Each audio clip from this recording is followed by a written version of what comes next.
आइए आज हम लोग पढ़ेंगे ऊंचाई और दूरी। जैसा इसका नाम है उसी पर हम चलते हैं। नाम है ऊंचाई, ये ऊंचाई हो गया और ये दूरी हो गया। ध्यान से ऊंचाई और दूरी पर ध्यान से देखेंगे, जिक्र करते ही हैं तो इसे थोड़ा मिला दिया जाए तो ये ध्यान से एक त्रिभुज बना नजर आता है, ये समकोण त्रिभुज। अब इसके मतलब जितना सवाल लगेगा सब समकोण त्रिभुज पर ही आधारित होगा। ये ऊंचाई होगा और ये दूरी होगा। इसके मतलब जितने क्वेश्चन होंगे सब ऊंचाई और दूरी पर ही आधारित होंगे। यदि ये कोण मान लिया जाएगा तो ये आपका होगा लंब और ये आपका होगा आधार। तो इसके मतलब अधिकतर लंब और आधार पर ही संबंधित सारे क्वेश्चन होंगे। लंब आधार पर संबंधित का मतलब त्रिकोणमितीय अनुपात कौन सा प्रयोग करेंगे? लंब और आधार पर आधारित होता है tan थीटा। आप जानते होंगे विधान, tan थीटा बराबर लंब बटा आधार। इसके मतलब त्रिकोणमिति का tan थीटा का प्रयोग अधिकतर करेंगे, कुल नहीं अधिकतर, कुछ और प्रयोग होंगे आगे हम देखेंगे। चलिए भाई, हो गया इतना, मुझे मालूम हो गया कि इस पर हम tan का ही प्रयोग करेंगे, बीच बीच में कभी अन्य का भी प्रयोग करना पड़ सकता है। चलिए और क्या होता है इसमें? इसमें एक कोण देखेंगे, कोण का नाम क्या होगा? एक कोण का नाम इसमें थोड़ा अलग अलग नाम होगा, आप परिचित है, केवल नाम ही अलग है। एक है उन्नयन कोण।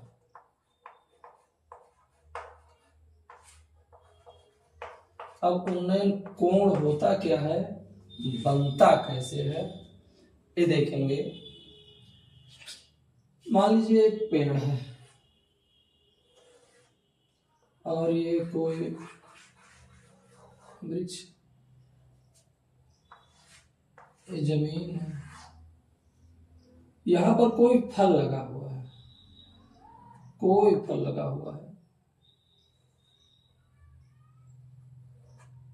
कोई फल लगा हुआ है और कोई व्यक्ति यहाँ है, इस फल को देख रहा है। जब उस फल को देखेगा तो सीधे नजर झुकाकर नहीं देखेगा, नयन को उठाकर देखेगा। जब नयन को उठाकर देखे उस फल पर तो एक कोण जरूर बनेगा, एक कोण जरूर बनेगा फल तक, और ये इसका ऊंचाई हो जाएगा, इसका ऊंचाई हो जाएगा और ये इसका ये लंबाई हो जाएगा। कहने का मतलब ये आधार बन जाएगा और ये लंब बन जाएगा, ये लंब बन जाएगा, ये आधार बन जाएगा। कोण यहां से बन रहा है, कोण कैसे बन रहा है? यहां से बन रहा है।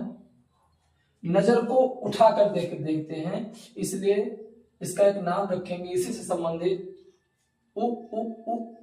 उन्नयन कोण। और नजर को उठाकर देखता है इसलिए पहचानने में आसान हो जाएगा। उन्नयन कोण क्या होगा? नजर को उठाकर देखेंगे वो बनेगा उन्नयन कोण। अब ये मुझे कंफर्म हो गया कि उन्नयन कोण क्या होगा, कैसे होगा। अब आगे हम देखेंगे एक और आता है अवनमन कोण। अवनमन कोण आता है, ये पहला आपने देखा। अब हम दूसरा देखेंगे अवनमन कोण। अवनमन कोण क्या होता है? उन्नयन कोण आपने देखा, आप नजर उठाकर ऊपर की तरफ देखेंगे उन्नयन कोण होगा, नीचे बना रहेगा। अब हम देखेंगे अवनमन कोण। अवनमन कोण क्या होता है और ध्यान से देखिएगा। अवनमन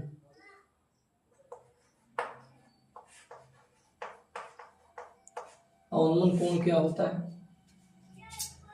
मान लीजिए कोई एक ये मकान है और इस पर कोई एक लड़का गेंद खेल रहा है। ये लड़का है,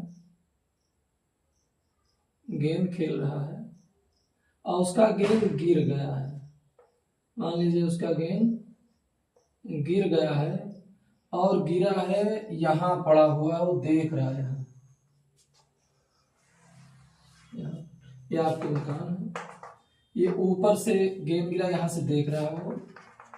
यहाँ फिर एक कोण बना, लेकिन इसकी आंख ऊपर है, कोण भी बन गया है, ध्यान से देखें यहाँ कोण बन गया, लेकिन ये नाम नहीं होगा, ये यहाँ से होंगे ना कोण होगा तो इसे कहा जाएगा उन्नयन कोण। अवनमन कोण है, इसके पैरेलल समांतर जो आधार होगा, दूरी होगा, इसके समांतर ही हम रेखा खींचेंगे, ये इसके समांतर जो रेखा होगा और उससे जो जहां गेंद पड़ा हो, ये सीधा रेखा हम खींचते हैं, इसके बीच में जो कोण बनेगा ये कहलाएगा अवनमन कोण। अवनमन कोण ध्यान से देखें, और ये कौन सा कोण कहलाएगा? उन्नयन कोण। नाम केवल अंतर है और दोनों एक ही है, चाहे उन्नयन कोण दिया हो चाहे अवनमन कोण दिया हो, दोनों क्या होते हैं? ध्यान से देखिए, ये जो चिन्ह बन रहा है जेड का आकार कोई बने, चाहे सीधा बने चाहे उल्टा बने, इनके कोण पर जो कोण होता है सब बराबर होता है। ऐसे देखिए, कोई भी कोण होगा, यहां से बना हो यहां से बना, कोई भी कोण दिया हो, आप सूत्र वही लगाएंगे तो हम लिख सकते हैं उन्नयन कोण बराबर अवनमन कोण। ये निश्चित है, ये आप समझ गए होंगे कि दोनों को इससे घबराना नहीं है, उन्नयन कोण अवनमन कोण। अब हम सवाल कैसे लगाएंगे? जैसे मान लीजिए आपका कोई प्रश्न आ गया,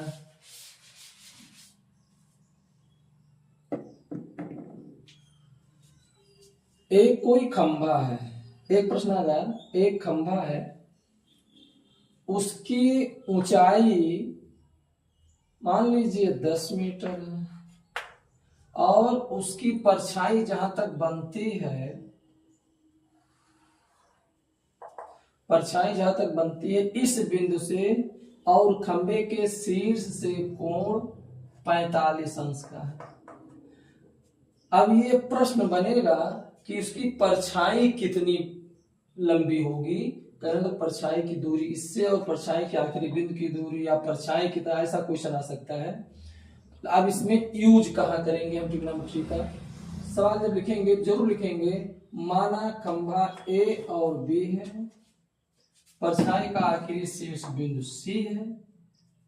अब क्या होगा इसमें?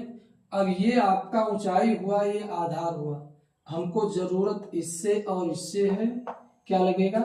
लंब और आधार में कौन सा त्रिकोणमितीय प्रयोग करते हैं? टैन करते हैं, टैन लगा देंगे। सवाल लिखने का तरीका जान लीजिए आप लोग, यहां लिखना होगा माना खंभे की ऊंचाई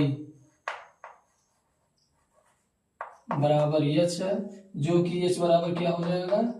10 मीटर। इसमें दिया हुआ है, क्या हुआ है? h दिया हुआ है, दिया हुआ है। और परछाई की दूरी या परछाई कितना होगा? परछाई ये x है, आपको इसे निकालना है, दूरी निकालना है। इसे मान लेते हैं ये आपका h है, लिख दीजिए, ऐसे घबराना नहीं है। और ये आपका x है, केवल लिख देना है ऐसे, कुछ कठिन नहीं कर, लिखना सीख लीजिए बस। अब इसमें ये कोण कितना है आपका? 45 अंश। अब इसमें लगाएंगे क्या? हमने बताया अधिकतर आपको टैन ही लगाना है, तो लगा दीजिए। ये भाषा जरूर लिखना होगा, त्रिभुज ए बी सी में टैन थीटा, टैन थीटा बराबर क्या होगा? लंब बटा आधार, लंब क्या होगा? ए बी आधार बी सी, ए बी बटा बी सी। सबका मान रखेंगे, टैन 45 अंश, थीटा का मान क्या है? ध्यान से देखो, दिया है 45 अंश। ए बी का मान क्या है? 10 है, और बी सी का मान क्या है? x है। ये सवाल आप तब तक उतार लीजिए।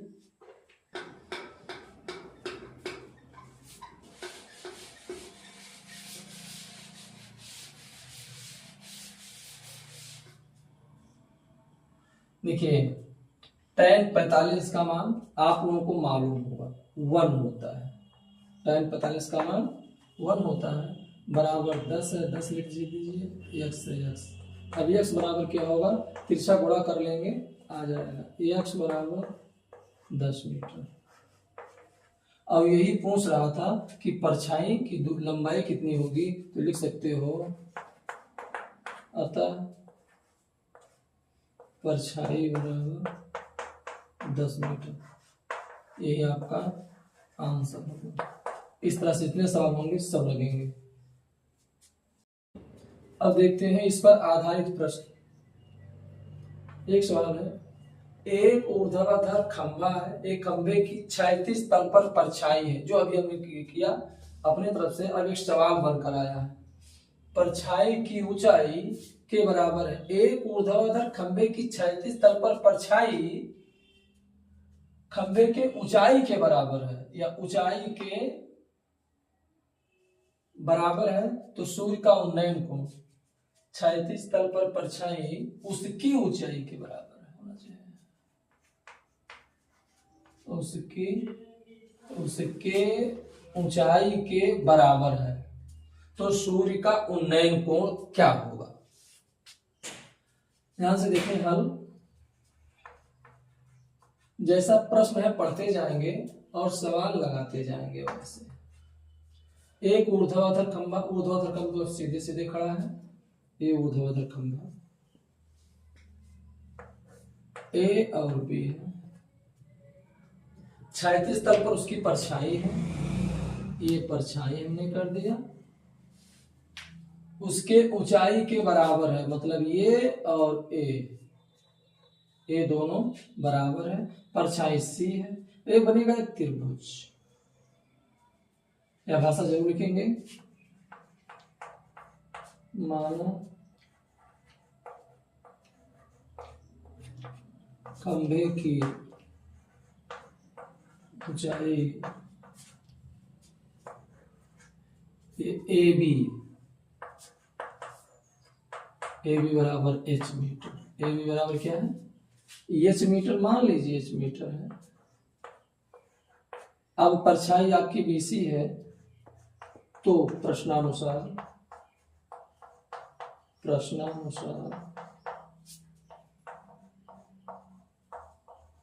परछाई